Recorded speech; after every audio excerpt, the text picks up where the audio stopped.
Bienvenue, chers auditeurs. Aujourd'hui, je vous invite à plonger dans le 2e épisode d'un monde où la magie n'est pas une légende, mais une réalité cachée derrière les voiles du temps. Cette histoire, conçue pour vous faire voyager et rêver, s'intitule « Le dernier enchanteur ». Préparez-vous à découvrir la suite d'un univers mystérieux et de secrets anciens. Installez-vous confortablement, laissez le bruit du quotidien s'éloigner et écoutez cette épopée fantastique. Chapitre 2. Le sanctuaire d'Avalon. La lumière matinale filtrait à travers les branches des arbres argentés, projetant des ombres dansantes sur le sol moussu. Thomas cligna des yeux plusieurs fois pour s'habituer à cette nouvelle réalité. Le sanctuaire d'Avalon était un lieu à la beauté presque irréelle, où chaque détail semblait avoir été conçu pour inspirer un profond sentiment de paix et de mystère. « C'est incroyable », murmura-t-il enfin, incapable de détourner son regard de la cascade scintillante. Elysia sourit légèrement, comme si elle lisait dans ses pensées. « Oui », répondit-elle, « Avalon est bien plus qu'un simple sanctuaire. C'est un refuge pour ceux qui cherchent à protéger l'équilibre du monde. Mais attention, ce n'est pas un endroit sans danger. Les forces obscures peuvent encore trouver leur chemin ici. » Thomas hocha la tête, toujours fasciné par l'environnement qui l'entourait. Chaque souffle de vent portait avec lui une énergie particulière, comme si la forêt elle-même respirait. Il sentait également une présence subtile dans l'air. Quelque chose de vivant, de conscient, qui semblait observer leurs moindres gestes. « Allons-y, dit Elysia, en se dirigeant vers un sentier pavé dissimulé entre les arbres. « Nous devons atteindre le cœur du sanctuaire avant que le jour ne soit trop avancé. » Ils marchèrent pendant près d'1 heure, longeant des ruisseaux cristallins et franchissant des ponts de pierre couverts de végétation luxuriante. Au fur et à mesure qu'ils progressaient, Thomas remarqua que les arbres devenaient de plus en plus grands, certains atteignant des hauteurs impressionnantes. Leurs troncs étaient gravés de symboles complexes, identiques à ceux qu'il avait vus dans le grimoire. Finalement, ils arrivèrent devant une immense clairière au centre de laquelle se dressait un temple ancien. Ses colonnes de marbre blanc soutenaient un dôme orné de fresques représentant des scènes mythologiques, des batailles épiques entre sorciers et créatures fantastiques, des cérémonies rituelles sous un ciel étoilé et des figures humaines, levant des mains brillantes de lumière. « Voici le temple des gardiens », expliqua Elysia en s'approchant des marches. « C'est ici que tu apprendras à maîtriser tes pouvoirs. » Thomas monta lentement les marches, le grimoire toujours serré contre lui. À chaque pas, il sentait une vibration douce mais insistante parcourir son corps, comme si le temple lui-même réagissait à sa présence. Lorsqu'il atteignit l'entrée, 2 statues gigantesques encadrant la porte pivotèrent légèrement, révélant un passage menant à l'intérieur. L'intérieur du temple était encore plus impressionnant que l'extérieur. Des colonnes sculptées supportaient un plafond voûté décoré de constellations lumineuses. Des alcôves contenant des artefacts magiques étaient dispersées autour de la salle principale, chacune protégée par des enchantements invisibles. Au centre se trouvait un autel en pierre noire, gravé de runes dorées, identiques à celles du grimoire. « Place-le là », ordonna Elysia en désignant l'autel. Hésitant, Thomas posa le grimoire sur la surface polie. Dès qu'il le fit, une lumière aveuglante émana du livre, illuminant toute la pièce. Les runes dorées semblèrent prendre vie, formant des motifs complexes qui tourbillonnaient dans l'air comme des feux follets. Une voix grave et éthérée résonna alors dans la salle. « Bienvenue, dernier descendant des gardiens. Es-tu prêt à accepter ton destin ?» Thomas sursauta, surpris par l'apparition soudaine de cette voix. Il jeta un coup d'œil à Elysia, mais celle-ci resta silencieuse, comme si elle attendait qu'il prenne seul cette décision. « Je crois, » répondit-il finalement, bien que son assurance vacille légèrement. La lumière dorée se concentra alors en un vortex au-dessus de l'autel, prenant peu à peu la forme d'un homme vêtu d'une longue robe blanche. Son visage était marqué par les ans, mais ses yeux brillaient d'une intelligence infinie. « Je suis Alric, maître des gardiens », annonça-t-il, « et je serai ton guide dans cette quête. » Thomas s'inclina respectueusement malgré son trouble. Comment pouvait-il être face à une telle entité ? Une légende vivante, venue directement des pages du grimoire? « Ton entraînement commencera dès aujourd'hui, » continua Alric. « Tu apprendras à canaliser ta connexion avec le Veil, à invoquer des sorts antiques et surtout à comprendre les conséquences de tes choix. »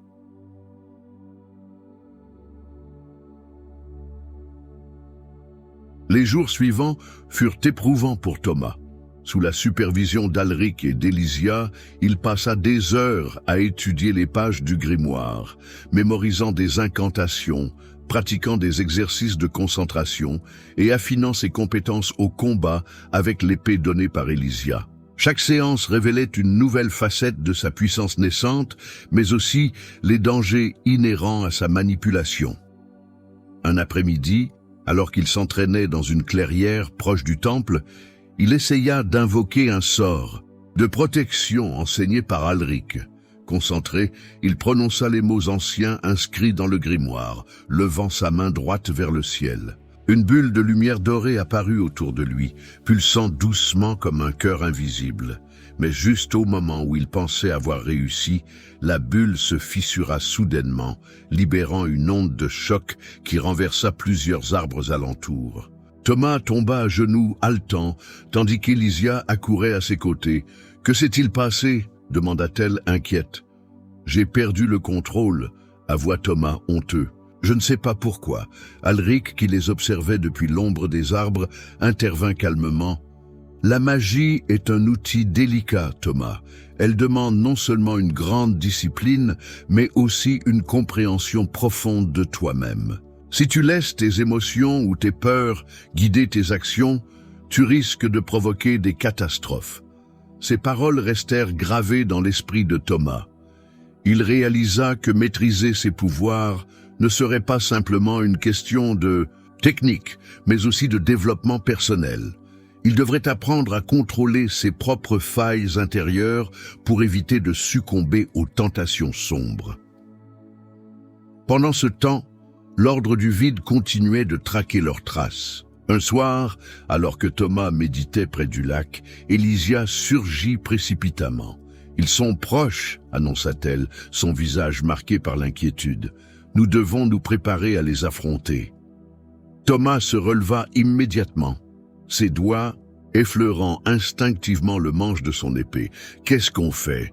Elysia lui tendit une petite flûte en bois sculptée. « Joue cela, répondit-elle. C'est un appel à nos alliés. S'ils viennent, nous aurons une chance. » Sans hésiter, Thomas porta la flûte à ses lèvres et joua une mélodie simple, mais étrangement hypnotique. Presque instantanément, des ombres se déplacèrent dans les arbres alentours, révélant des silhouettes humanoïdes aux ailes diaphanes. « Les failles, » murmura Elysia. « Ils vont nous aider. » Ainsi, le combat final approchait. Thomas savait qu'il devrait bientôt faire face à ses ennemis, mais il ressentait désormais une confiance grandissante. Peut-être, après tout, pourrait-il vraiment accomplir ce pourquoi il avait été choisi. La nuit tomba rapidement sur le sanctuaire, enveloppant la forêt argentée dans une obscurité douce et mystérieuse. Thomas, épuisé par ses entraînements intensifs, s'assit près du lac scintillant pour contempler les reflets de la lune sur l'eau. Chaque jour, depuis son arrivée à Avalon, lui avait appris quelque chose de nouveau. Mais il sentait encore combien il y avait loin de la maîtrise totale des pouvoirs que contenait le grimoire. Ses pensées étaient un mélange de fascination et d'appréhension. Il n'était plus le simple archiviste qu'il était autrefois. Désormais, il portait sur ses épaules le poids d'une responsabilité immense. Mais malgré cela, Il ressentait aussi une sorte de paix intérieure, comme si chaque effort, chaque pas vers sa destinée le rapprochait de quelque chose de plus grand que lui-même. Alors qu'il réfléchissait, Elysia apparut silencieusement, à ses côtés, tenant une lanterne qui projetait une lumière dorée autour d'eux. « Tu sembles perdu dans tes pensées », dit-elle doucement. Thomas tourna légèrement la tête vers elle, sans rompre son regard fixé sur le lac. « Je me demande souvent pourquoi tout cela m'est arrivé, répondit-il. Pourquoi moi? Pourquoi maintenant? Elysia hocha lentement la tête, comme si elle comprenait parfaitement ce qu'il ressentait. Le hasard n'existe pas dans ce genre d'histoire, Thomas. Tout est lié à une chaîne complexe de causes et d'effets. Ton ancêtre, Mathieu Moreau, a joué un rôle crucial dans la protection du Veil. En protégeant ce grimoire, il a inscrit ton nom dans cette lignée. Et aujourd'hui, c'est toi qui dois prendre le relais. Elle marqua une pause, puis ajouta « Mais ne te concentre pas trop sur le pourquoi. Concentre-toi plutôt sur le comment. Comment peux-tu utiliser ces pouvoirs pour faire la différence? Comment peux-tu honorer ceux qui t'ont précédé ?» Thomas soupira, passant une main lasse sur son visage. « C'est plus facile à dire qu'à faire, » murmura-t-il. Elysia sourit légèrement, posant une main apaisante sur son épaule. « Nous avons tous nos doutes, même les plus grands héros. Ce qui compte, c'est de continuer malgré eux. »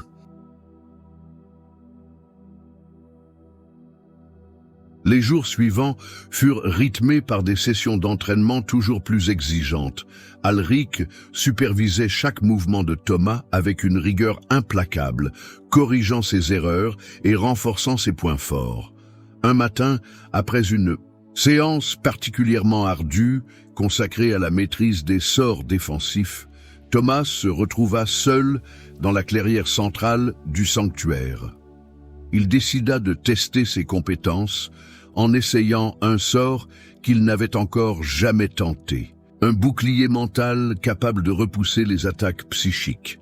S'asseyant en tailleur au centre de la clairière, il ferma les yeux et se concentra profondément. Les mots anciens gravés dans son esprit surgirent naturellement, formant une incantation fluide qui résonna dans l'air. Une vague de chaleur parcourut son corps, alors qu'un champ invisible se formait autour de lui. Pour la première fois, il sentit véritablement la magie couler en lui, non pas comme une force extérieure, mais comme une extension de lui-même. Cette sensation fut à la fois terrifiante et libératrice. Cependant, juste au moment où il pensait avoir réussi, une voix familière retentit derrière lui, impressionnant, mais pas encore assez puissant.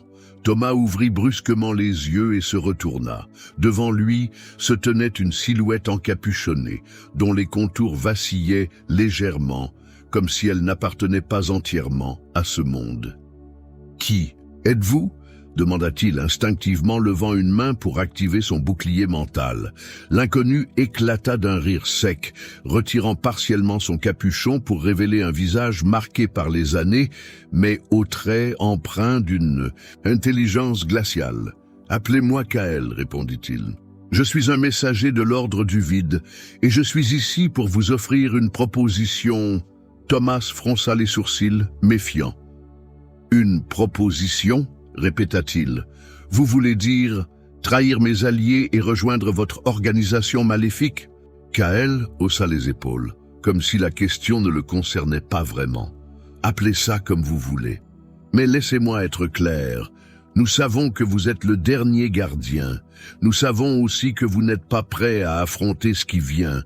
Rejoignez-nous et nous vous enseignerons tout ce que vous devez savoir pour survivre. » Thomas sentit une colère froide monter en lui. Comment cet homme osait-il lui proposer une telle alliance? Lui qui représentait tout ce qu'il détestait. « Je n'ai pas besoin de votre aide, » répondit-il fermement.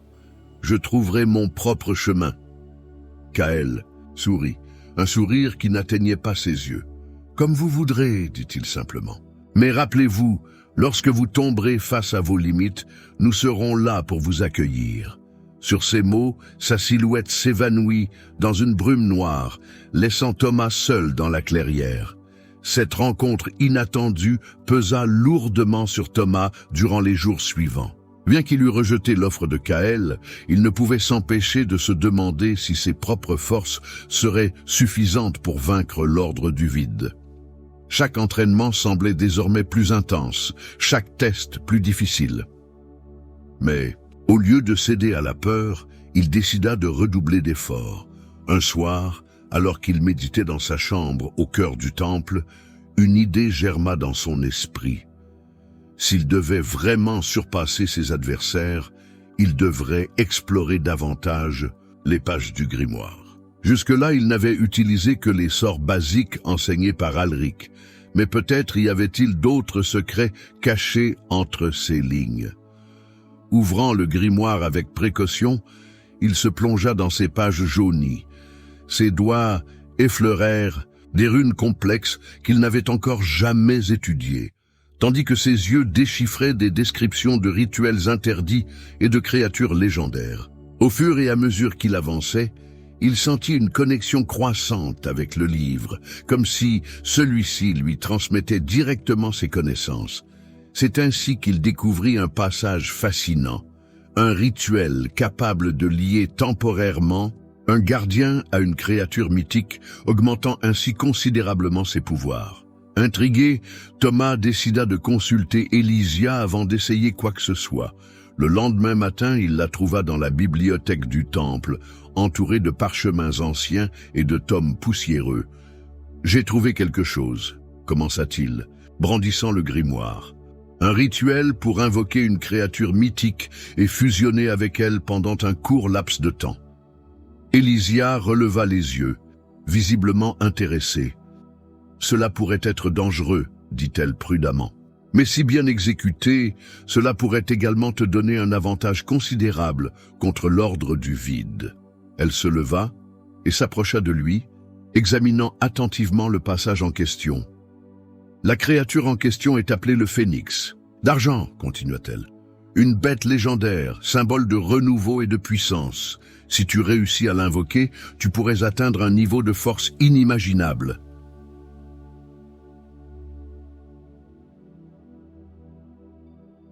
Thomas sentit son cœur battre plus vite.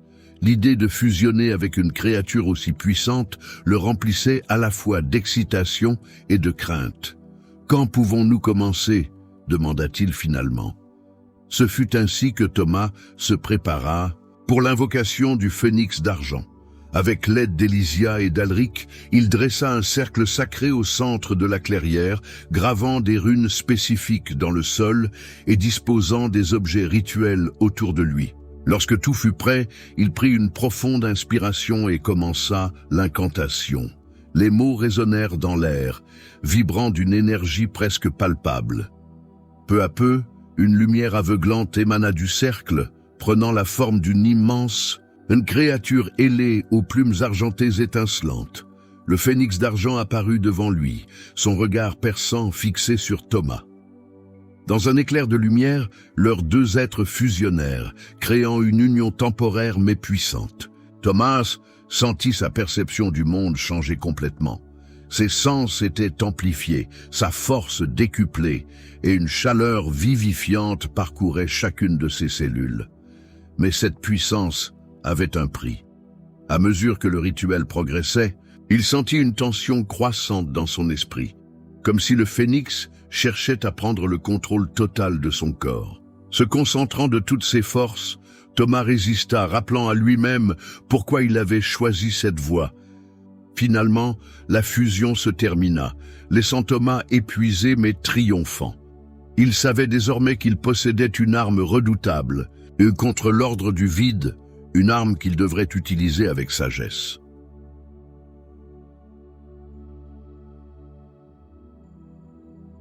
Chapitre 3. L'ordre du vide, révélé. Le lendemain de son expérience avec le phénix d'argent, Thomas se réveilla avec une sensation étrange. Ses muscles étaient encore tendus, comme s'il portait toujours une partie de la puissance de la créature mythique en lui. Il savait que ce rituel avait changé quelque chose en lui, non seulement physiquement, mais aussi mentalement.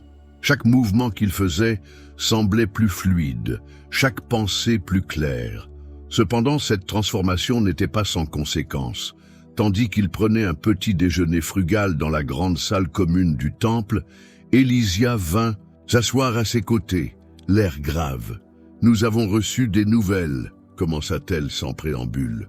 L'Ordre du Vide a intensifié ses recherches. Ils sont proches, bien plus proches que nous ne le pensions. Thomas sentit une vague de tension monter en lui. Bien qu'il eût acquis une nouvelle force grâce au rituel, il savait qu'il n'était pas encore prêt pour un affrontement direct avec l'organisation maléfique. « Qu'est-ce qui te fait dire ça ?» demanda-t-il. Essayant de masquer son inquiétude, Élysia posa une main sur sa tasse de thé fumante, son regard perdu dans le lointain.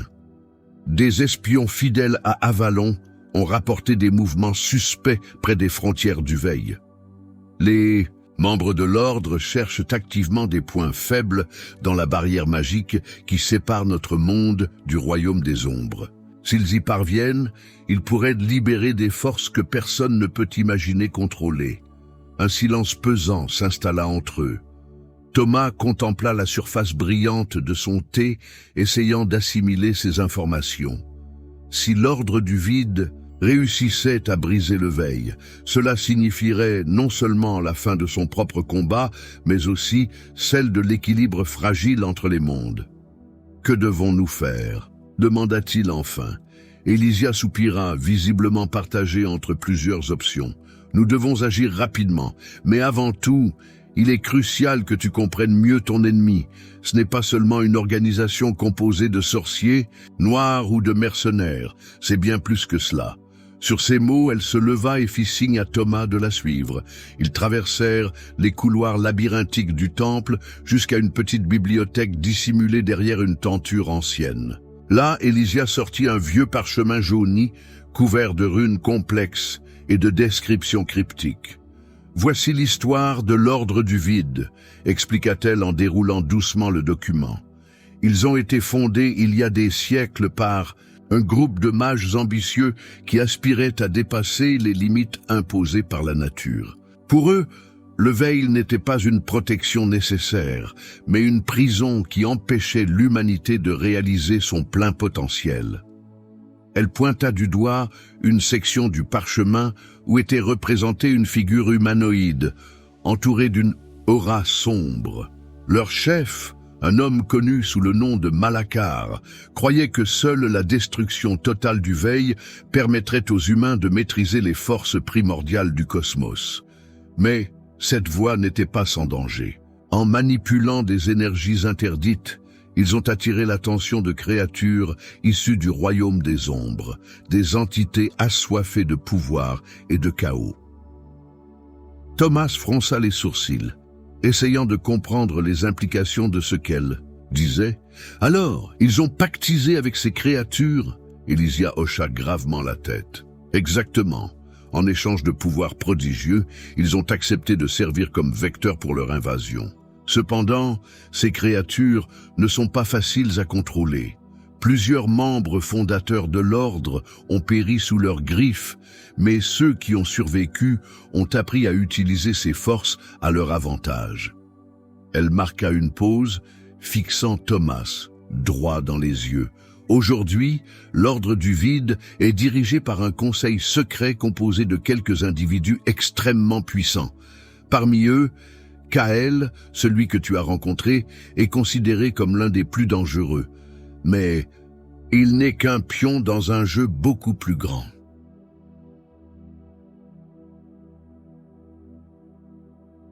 Inspiré par ces révélations, Thomas passa le reste de la journée à étudier davantage les archives du temple. Chaque page qu'il lisait renforçait sa compréhension des enjeux de cette lutte. Il découvrit également des stratagèmes utilisés par les gardiens du passé pour repousser les assauts de l'ordre, ainsi que des sorts spécifiques conçus pour neutraliser leurs invocations. Mais alors qu'il parcourait ces documents, une question persistante demeurait dans son esprit. Pourquoi? Maintenant? Pourquoi l'ordre du vide choisissait-il ce moment précis pour intensifier ses efforts? La réponse vint plus tard dans la soirée, lorsqu'Alric les rejoignit dans la bibliothèque.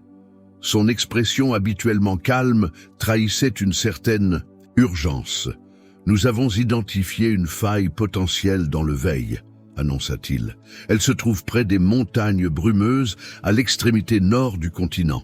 Nos espions ont vu des membres de l'ordre s'y rassembler en masse, probablement pour tenter une incursion massive. » Thomas sentit son cœur battre plus vite. Cette information confirmait ses craintes les plus profondes. « Quand partons-nous » demanda-t-il immédiatement. Alric esquissa un léger sourire, reconnaissant l'ardeur de son élève. « Demain matin, vous accompagnerez Elysia et moi pour enquêter sur cette faille. Mais soyez prudents. Si l'ordre a déjà commencé son rituel, il pourrait être trop tard pour intervenir. » Le lendemain, armés de leurs épées enchantées et de leurs connaissances renforcées, Thomas et ses alliés quittèrent Avalon à bord d'un chariot tiré par des créatures ailées appelées sylphides. Ces êtres mi-hommes, mi-oiseaux étaient des gardiens fidèles du sanctuaire et des compagnons de voyage précieux. Le trajet vers les montagnes brumeuses fut long et périlleux. La région était connue pour ses tempêtes soudaines et ses passages escarpés, rendant chaque étape difficile. Mais malgré ces défis, Thomas sentait sa détermination grandir. Il savait que ce serait bientôt le moment de mettre ses compétences, l'épreuve. Lorsqu'ils atteignirent enfin les montagnes, ils découvrirent une scène terrifiante. Une lumière rougeoyante illuminait le ciel au-dessus d'une large fissure dans le Veil, tandis que des silhouettes encapuchonnées s'affairaient autour d'un autel colossal. Des cris stridents résonnaient dans l'air, provenant de créatures étranges, émergeant lentement du royaume des ombres. « Ils ont déjà commencé », murmura Elysia, serrant fermement la poignée de son épée. Thomas sentit une bouffée d'adrénaline traverser son corps. C'était le moment de vérité. Avec un cri de guerre, il dégaina son arme et chargea vers l'ennemi, suivi de près par ses compagnons.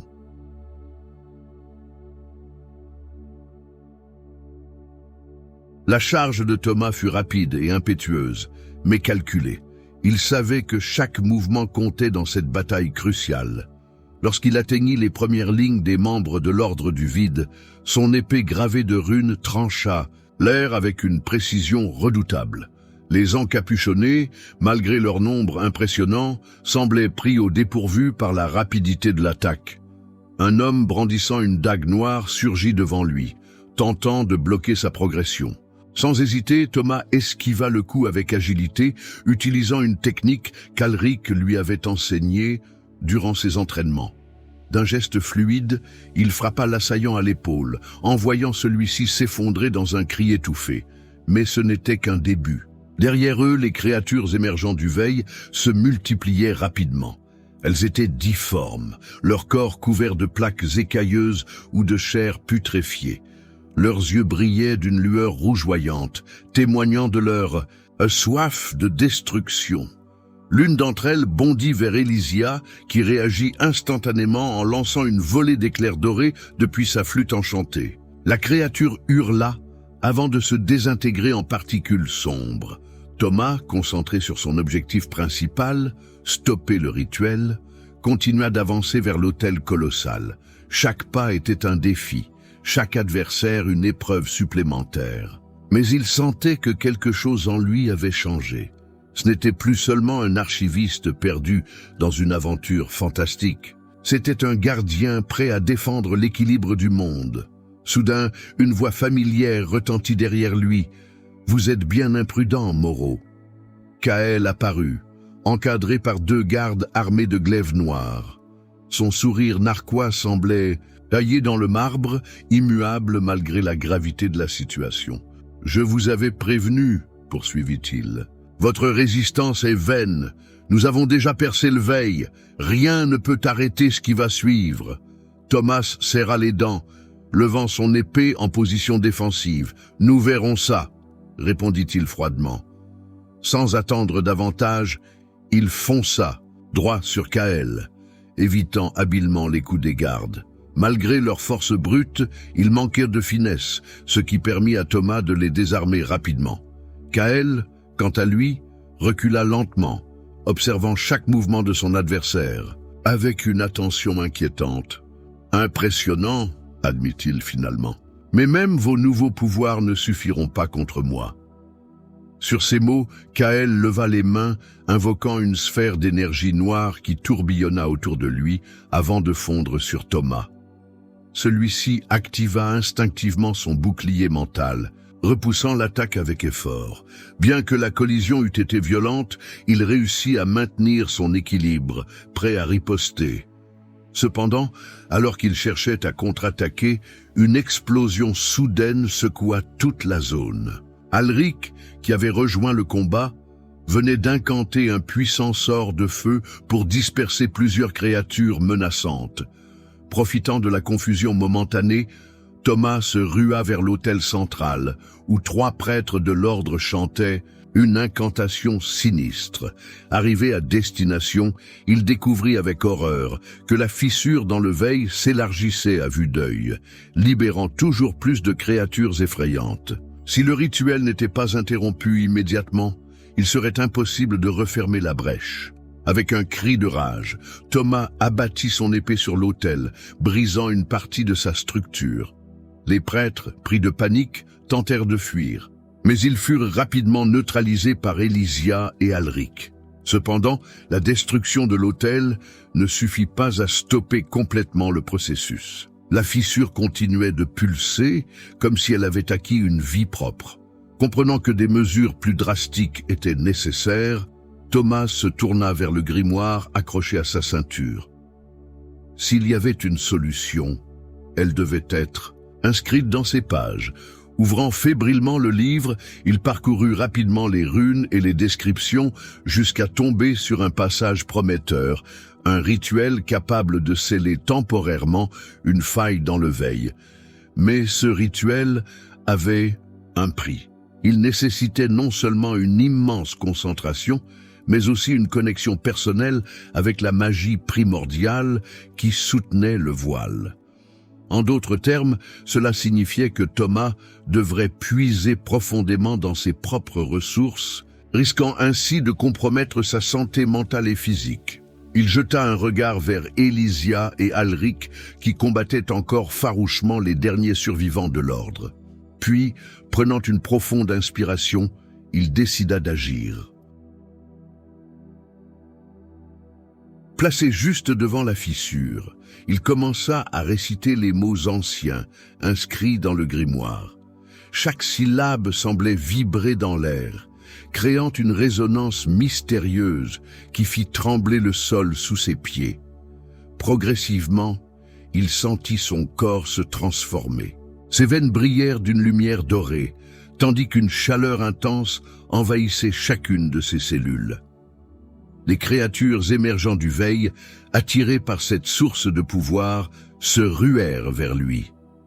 Mais Thomas, désormais enveloppé d'une aura protectrice, les repoussa sans difficulté.